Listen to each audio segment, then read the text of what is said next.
Hello and welcome to the Motoring News Zone, the show where we take you through the biggest stories in the world of cars right now. This week we take a look at the real story behind Tesla's EV graveyard. New York City's traffic levels have fallen after its congestion charge was introduced, and we react to Jaguar's continued falling sales. But is it due to that controversial rebrand or other factors at play here? All that and a whole lot more is coming up in today's show. Let's dive in. So I was on the internet the other day. I was on Facebook. I was doom scrolling around the social media platform, as I often do. But my doom scrolling, like I often say on these videos, is sometimes productive because it gives me ideas for videos to cover, well, topics for videos to cover for you guys. And I saw a really interesting one pop up, and I wanted to do some more research to see the truth behind this, see if this was actually what it was purporting to be. And that was that there is a humongous stockpile of unsold Tesla cars somewhere in the world that is so large that you can see it from space. Now, there's a lot of asterisks attached to that, but this is actually true, as it turns out, or at least when this information was published, when this picture was taken, that it is real. This is a real image. I'll put it on the screen now for you guys just up here. It is real. It's not AI or anything like that. This actually has happened. And whether it's there or not still, I don't know. For you guys that are in Australia, let me know, because that's where this is. Basically, I mean, there was even a news report. And for Aussies who are watching, you've probably seen the news report on, I think it was Channel 7 down under that did the report on this, basically saying that, look, there's this massive amount of Tesla cars, Model Ys and Model X's and cars like that are just unsold, just sat in Melbourne, in Victoria, which is obviously on the coast, as most major cities in Australia are on the coast. I think everyone is, apart from like Alice Springs. But that's like right in the dead center. And they basically just, Tesla basically imported a load of these cars over from America. And because of competition from likes of BYD in China, and because also at the same time the demand for electric vehicles in Australia is not as high as they forecast, it sounds eerily like what's going on in the UK really now at this point. They thought they'd be getting so many sales, but it's just not worked out for them. And it's even worse, the problem there, because electric cars, for a number of reasons, are not as popular as they are in the UK. Having a bigger distance between cities just makes it unfeasible. If you're wanting to go from around Melbourne to Adelaide or something like that, you're going to need several full charges to do that. That's a big old trip. That's longer than the longest trip you can do in the UK, probably, in terms of miles. So electric cars, for a number of reasons, are not as high in demand really in Australia as what the government was hoping. And because of that, Tesla's basically, instead of sending cars over there, and they're already pre-sold, now they're sending cars over there in the hope and expectation, they're praying that they get sold. But as it looks on these pictures, that's not happened. That has not happened. So yeah, this is a huge backlog of Tesla cars. It is hard to say how many's in that picture. I mean, looking at the picture, the first one, I mean, thousands. It's got to be, hasn't it? Those are thousands of vehicles. Now, whether they're all Teslas or not, you can't tell. There's so many there, but I'll take the word of this image for it. And going off the news report as well, that is also what's happening. There's a humongous car park that is just full of brand new, unsold Teslas that nobody wants. At least at the time of recording when this happened, I think this was sometime in the summer when this was first broken. So this story is about 6 months old or so, and it just resurfaced recently on the internet. For whatever reason, the algorithm of Facebook basically decided, you know what, mate, you need to see this today. And it was right, because I've actually made something out of it. But the thing is as well, the scary thing, I mean, this is just going off of what I found on Reddit here. And again, take it with a pinch of salt. Don't know how true this is. It seems legit though. But on the other side of the country, on the other side of the continent, you could say, because Australia is a continent and a country. It's that big. It's bigger than any island around. In Western Australia, in Perth, the only major city really in the whole of Western Australia, they've got the same thing. Now, I will credit this. Who's actually posted this? This is Clucky Bloke Bird. Sounds like a lovely person. This is around the same sort of time, around June time last year. And they just posted this picture here that I'm just going to put on the screen up there. There we go. For you guys. And it looks massive. It doesn't look like the same one that's in Melbourne on the other side of the country. But again, Tesla importing them into Perth just to sell throughout the western part of that country. Millions of people live in Perth. It's not a small place. But clearly, it's not a big enough place, or at least the demand is not large enough to warrant those cars being sold, because it's not happened. And again, take it with a pinch of salt. It's not the clearest image. I can't find any news reports really, confirming this, but There's nobody in the comments that's saying, "Oh, that's not happening. That's a load of rubbish." But yeah, it's just incredible, really. So yeah, thanks for you over in Perth to share that picture. Like I said, that's from Clucky Blokebird, who's I've got to really watch my words when I say that. But yeah, that person shared that. So yeah, it's a real problem, and we could well see something crazy like this as well happen in the UK, where there's more cars than there is demand. I mean, we've got zero emissions targets like Australia has. So this could easily happen in the UK. It could easily happen in other European countries as well. Actually, all in the aim, the desperation of getting net zero. But yeah, guys, Australians, listen. Have you seen this? Are you in Melbourne? Are you in Perth? Have you found this? Is it still there? I want to hear from you guys in the comments below. So we brought you a couple weeks ago that New York City has introduced its first ever congestion charge, the first ever congestion charge in the United States, something that we have become used to in major European cities. London's had theirs for over 20 years, and there's a bunch of others throughout the continent as well. But this is a completely alien concept, not only to the United States, but I think the Americas as a whole. I don't think anywhere else has done it. I mean, maybe Canada's done it somewhere. Canadian viewers, let us know if that is the case. But the reasoning behind wanting to do this was to improve the congestion, to reduce the traffic overall in New York City. And in the very short term, it has absolutely achieved that, because New York City traffic has fallen after the congestion fee has been implemented. Now, there's a full article here on the BBC News. Let's go through this, guys, and I'll give my thoughts on it, because I can see parallels already between this and what happened in London. And I've analysed what happened in London many years ago as well. But yeah, let's have a look at what's happened in the Big Apple here. Full article on BBC News. Traffic in New York City has fallen since the congestion charge scheme for vehicles came into effect on the 5th of January, the transport officials have said. The Metropolitan Transportation Authority, MTA, said 273,000 fewer cars entered the central business district from Monday to Friday, with traffic falling by 7.5% compared with estimates for January weekdays before the scheme was put in place. The congestion fee, the first of its kind in the United States, charges car drivers up to $9, around £7 per day, with varying rates for other vehicles. The congestion zone covers an area south of Central Park, taking in such well-known sites as the Empire State Building, Times Square, and the financial district around Wall Street. The early data backs up what New Yorkers have been telling us all week. Traffic is down, the streets feel safer, and buses are moving faster, said Jano Lieber. I think that's how you'd say it. Maybe Jano Lieber? Not sure. Who heads the MTA? Motorists are also saving time, while local express bus routes are moving faster, especially in the morning commute, the MTA posted on X, formerly known as Twitter. The scheme aims to ease New York's notorious traffic problems and raise billions for the public transportation network. Most drivers are charged $9 once per day to enter the congestion zone at peak hours and $2.25 at other times. Small trucks and non-commuter buses pay $14.40 to enter Manhattan at peak times, while larger trucks and tourist buses pay $21.60. While the charge has been welcomed by many, it has encountered plenty of opposition. The most high-profile opposition has come from President-elect Donald Trump, a native New Yorker who has vowed to kill the scheme when he returns to office later this month. Last year, New York City was named the world's most congested urban area for the second year in a row, according to INRX, a traffic data analysis firm.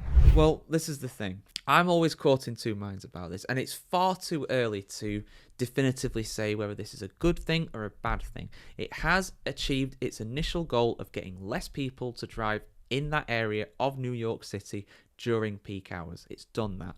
But there's a lot more milestones and a lot more steps that it has to hit to be able to say that this has been a success. Now, the big one there is, of course, the money that is used to, generated from this scheme. Now, they say they're going to invest this in public transport, and we have to give that time to be done. You can't just change things overnight. They said billions of dollars, so let's try and improve New York's public transportation network, which honestly I've heard is probably one of the best in the United States, but is far from perfect. And I've also heard from people who have visited people who live there, that it, you compare it to London's Tube, London's underground network, for example, and it's very grotty and dirty and not the nicest. Those depictions that we see in some of the Batman films, for example, with Gotham, which is basically like a bad New York, is not that far off of what it's actually like, which is not great. So, there is that. So we have to see, this money has to be invested in better public transportation because, more people are going to get public transport because it costs them more to go through the city. We have to see if the pollution levels as well, if those start to fall in New York City, that'd be very interesting to see. We just want to get people's opinions on it, and if you're from New York, or you live in New York, I should say more accurately, because again, like London, it's somewhere where people flock to from around the world. I can imagine most people in New York weren't born in New York, or even the United States for that matter. Could be wrong there, don't have the stats, but I can imagine it's not far off. I want to hear what you guys say about it. I want to hear your opinions about it, and it'd be interesting to see if Trump can actually get rid of it, if he keeps his word on that one. I know he will be the president, but I've heard that it's it's a state decision or a city decision or something like that. So whether he has the power to do that, well, probably has the power to do it, but will he wield that power to do it? We'll see. Can't predict that man. Can't predict him. Absolutely not. You love him or hate him, which there's a lot of people who love him. There's a lot of people who hate him. He's very unpredictable as a political leader for sure. So we'll see if he actually does it. But yeah, it's achieved its initial aim. But the last caveat to this is the long-term impact. So yeah, right. You've got people being charged. You're generating that revenue. You're improving the public transportation. Great, fantastic, right? But the pollution level is something as well, and the overall congestion has to remain lower. Now, what happened in London with ours, and I think this is very applicable to New York, because we're not quite as bad as the United States, but similar to the United States, our public transportation in the UK, on the whole, outside of the capital city, is absolute garbage. It's terrible. A few of my friends have come up to see me this weekend, and they've had to get replacement buses for trains, I should say. And what is normally a hour journey by car has taken them 2 hours each way, so we're not great here. Outside the capital, we're useless pretty much. It's even worse in the United States, apparently. That's where everybody drives. But that's the key, right? Is the traffic numbers, are they going to stay lower? Because in London, although yes, like New York, initially the traffic numbers declined, the air quality improved, more money was spent in the public transportation network, and public transport in London is fantastic in my opinion. But traffic numbers now are even higher than they were before. Now again, there are reasons behind this. The population of London has increased over the last 20 years, therefore more people, more congestion. But they should be able to try and deal with that. And that's something that New York is going to have to face. But again, unless I'm mistaken, the population in New York, as the United States' population as a whole, is predicted to increase significantly. It's not predicted to go down anytime soon. The rate at which it increases will probably decrease, I imagine, as a percentage, but you're still going to have hundreds of thousands, eventually millions of more people in New York. So are the traffic numbers going to be better long term? We'll have to wait and see. But yeah, guys, American people over in New York, let us know what you think about this. Are you a fan of this congestion charge? Do you think it'll work? What are your thoughts on it so far? I want to hear your thoughts in the comments below. So Jaguar, the iconic British car brand, has been making the headlines for, well, depending on how you look at it, either the wrong or the right reasons. That very much depends on how you stand when it comes to their recent rebrand, which is a complete rebrand in every sense of the word. They have absolutely ditched their heritage and gone with something completely new, which some people think, yeah, it's a bit of a out there kind of thing for them to do, but they need to do something different because they are struggling financially. Whereas I think most people sit on the side that I'm on, where they think, what on earth are they thinking? How on earth do they think this is a good idea? And unfortunately for them, to start 2025, they are starting on a bit of a low, which, depending on how you read it, might read as, oh, well, they've done this rebrand and it's been a disaster. But to be honest, looking at the sales figures, this could be a sign of things to come. However, it could also just be a bit of a hangover, really, from what they previously were, because their 2024 cars, they're still out there, and at the end of the day, the new cars in 2025 are not on sale yet. So their complete rebrand and revamp has not taken full effect. But let me just explain what I mean by that. So basically, over the last few days, Jaguar have announced their sales figures for 2024, and it is not good. It is not good, that's for sure. So in 2023, they sold just over 45 1,000 units of cars throughout the entire year. However, in 2024, registration of new vehicles by Jaguar has fallen to 33,000. So they have fallen by around 12,500 in total, which works out to about a quarter. Their overall loss of sales is around 20-25%, which is really bad. And it was going down for quite some time as well, to say the least. But like I said, it's kind of it's a new era for Jaguar. It could be a disaster for them, to put it lightly, but it is a new era for them. There's a lot of change going on. And like I said, I've already covered the advert, the very controversial advert that was put out, and also the reveal of their car at that Miami Auto Show as well last year. Now, changes at Jaguar are not something that have been completely out of the blue. If you look at how they have been changing their manufacturing process, particularly here in the UK, you will have known that this has been coming for some time, that changes have been afoot for a long time. The XE and XF saloons, as well as the F-Type sports cars, all ended production in the UK in May 2024. The F-Pace will continue to be manufactured in Solihull in England for the foreseeable future. However, this will be the only outpost for overseas market. These F-Paces will not go to the UK market. They will be exported overseas. The E-Pace SUV and the I-Pace as well also ceased production in December 2024. And you can still get them, but it's only for corporate clients, only for businesses effectively. You can't actually get one of these I-Paces for personal use right now. You can do if you're a business client, but not if you are doing it for personal transportation means. And what that all means is that Jaguar's pretty much ended all of their car sales in the UK for the first time since the Second World War.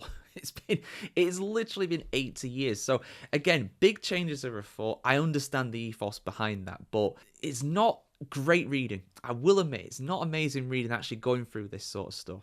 On the contrary, so for those that don't know, Jaguar are part of Jaguar Land Rover. As the name suggests, they are a combination of both Jaguar and Land Rover, the same company effectively. Still Jaguar cars and there's still Land Rover cars and Range Rover cars as well stalled underneath them, but they're all under the big umbrella of an Indian owner. I believe it's Tata over in India that actually own that entire brand. But the thing is, the good news for the company as a whole is that Land Rovers and Range Rover sales are absolutely booming right now. So that's really offsetting a lot of the issues with Jaguar. I think that is effectively keeping them afloat at this point. In fact, if you take the final quarter of 2024 and compare it with the final quarter of 2023, Range Rovers have seen an increase in sales of 12% year on year. And classic Range Rovers on the whole have rose by around 22% as well, while the Sport and Evoque models rose by around 17 and 15% respectively. So Land Rover and Range Rover, all that brand, is doing really well right now, whereas Jaguar is doing the exact opposite.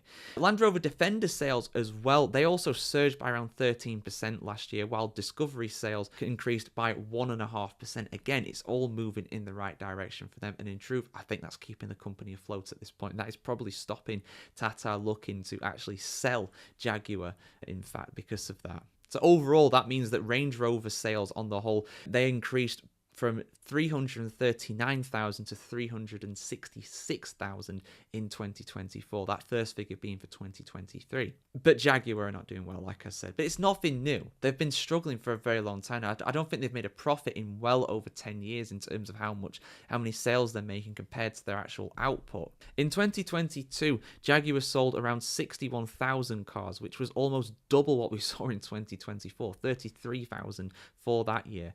And in 2019, pre-pandemic, they sold 161,000. So right now, they are selling less than around a fifth, just over a fifth of what they sold 5 years ago. It's not, I know a lot's happened in these 5 years, obviously, but that is a bad sign for them. But when it comes to the rebrand, there's been some news that's come out about this. Jaguar have been defending their actions when it comes to this.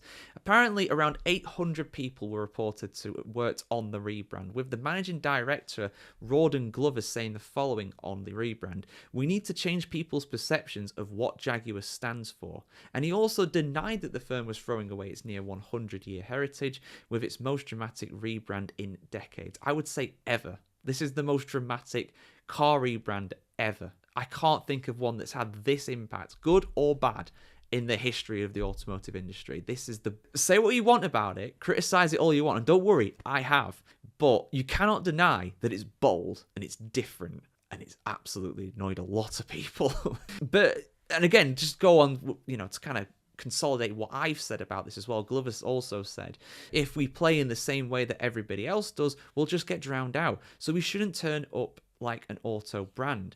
I agree with that to an extent. If you do the same thing as everybody else, you're gonna get drowned out by BMW, Audi, Mercedes. There's much more power and prestige behind those German brands than what there are for Jaguar. Let's be honest here, especially on a global stage. Maybe in the UK it's different, but in a lot of countries, particularly in Europe, like Jaguar, we cannot realistically compete with them doing the same thing. He went on to say as well, we need to re-establish our brand at a completely different price point, so we need to act differently. We wanted to move away from the traditional automotive stereotypes. Well, they've definitely done that. They've left those well in the rearview mirror, absolutely.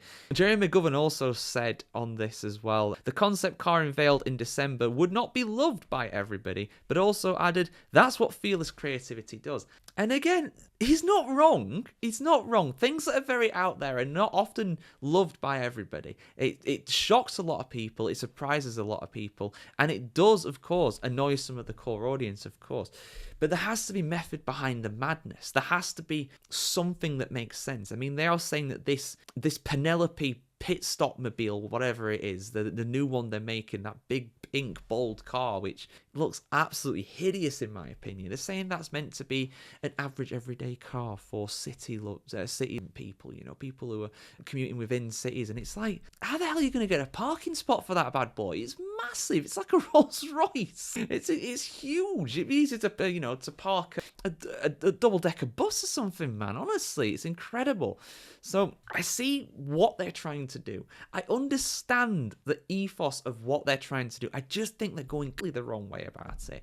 And to mention the W word, woke, of course, a lot of people are saying, oh, Jaguar's gone woke. And to be honest with you, without going too much into politics and stuff, I don't even know what woke means anymore. People use it to describe anything they don't like. So in that sense, yes, I would describe it as that. But I don't think that's the actual meaning of the word. I feel like there's a bit more to it than that. And I don't think they've done... I think they've genuinely tried to do something different, to try and shock people into talking about it. And it's worked, in a sense. But the problem is, you have to try and attract an audience to try and buy these cars. And that thing ain't going to be cheap. I don't know how much that thing is going to cost, but that is not going to be something that the average everyday person can afford. This is going to be something that only rich people can afford.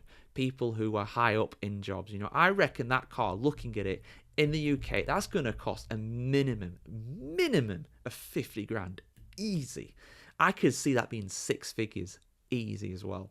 Honestly, that could be anything. It's so out there. So then who can actually afford this? The people that might want to, do it as a kind of fashion statement and stuff like that, super rich and stuff like that. All right, yeah, fair enough. They can afford it if they want, absolutely. Then you're competing against the best cars in the world. Can that compete against that? Don't know.